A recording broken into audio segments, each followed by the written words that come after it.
Hello everyone, welcome to my another mini vlog.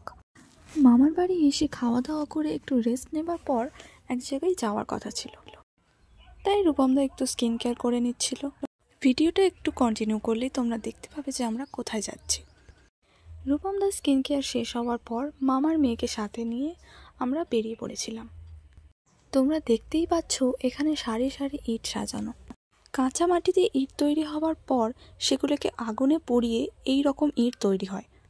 এই লম্বা লম্বা ইট পোড়ানোর জায়গাগুলোকে কি বলা হয় আমার জানা নেই, তোমরা জেনে থাকলে কমেন্টে জানিও।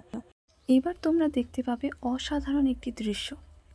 পাশাপাশি দুটো মন্দির, একটি হচ্ছে মা কালীর মন্দির আর একটি হচ্ছে শিব মন্দির।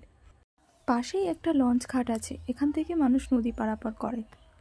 লঞ্চ ঘাটটি হওয়ার আগে এখানে এত জনবহুল ছিল না, আর শিব মন্দিরটিও ছিল না, ছিল শুধু মা কালীর মন্দিরটি।